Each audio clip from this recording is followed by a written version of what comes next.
Hello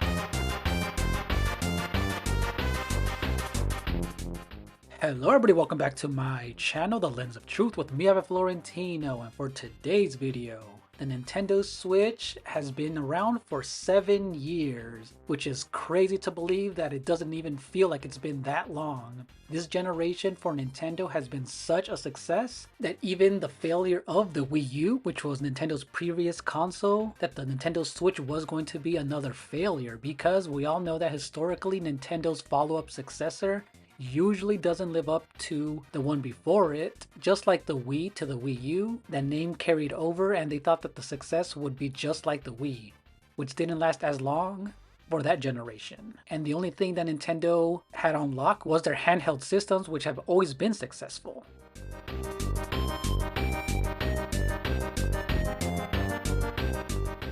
Even though the Nintendo 3DS had a rough start in the beginning, it ended up being a successful handheld with a price drop and eventually a lot of heavy hitters during that generation as well. But when it comes to the Nintendo Switch, Nintendo has had so many AAA and AA titles and indie and third-party support throughout its entire life cycle. When I tell you that the Nintendo Switch library is varied and there's something for everyone, whether you're a hardcore gamer, a casual, or just someone in between, you're going to find something that you love.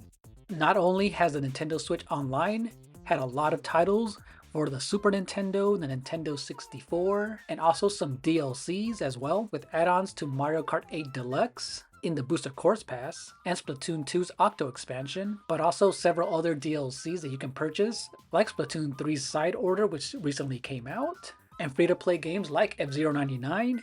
There's always been something to play and new experiences to have. And my entire Switch collection is just crazy. I have both physical and digital games. I feel like the Nintendo Switch is one of Nintendo's best home consoles ever made. And yes, it is a hybrid because they have consolidated all of their companies into one. So they are releasing both experiences that they used to have in the handheld market and the home market all into one. So we do get bigger games, smaller games, and unexpected remakes and remasters from past systems like the Game Boy Advance, the Nintendo DS, the 3DS, and other past Nintendo consoles. And it does feel like Nintendo knows how to fill out their catalog year by releasing heavy hitters every single month.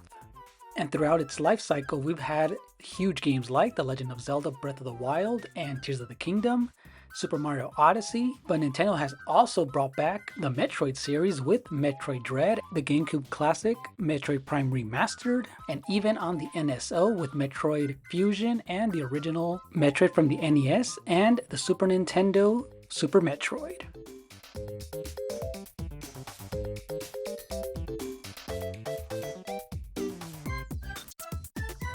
And let's not forget the Breath of the Wild moment, quote unquote, that the Kirby series had when it first went into a full 3D game. It was a huge success, it sold millions, and it also happened for Super Mario Odyssey, and now we're expecting it to happen to the Metroid series. And this is what the Switch effect had on a lot of Nintendo IPs.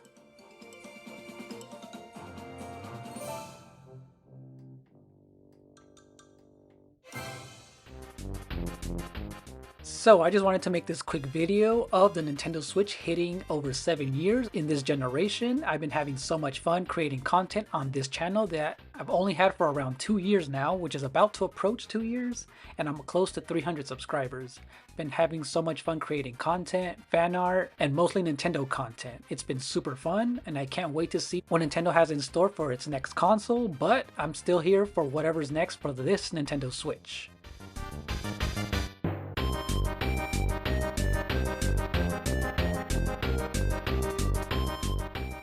There's so many new titles coming out and so many surprises.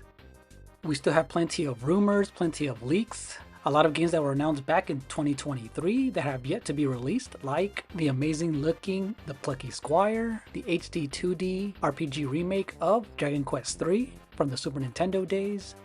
However, there's so many titles that are stuck in Japan that Nintendo needs to localize and bring over. This can be a great way to fill out their gaps when we all know that a new system is in the horizon, and this can also help in the transition of a new console if we do end up having a slow year.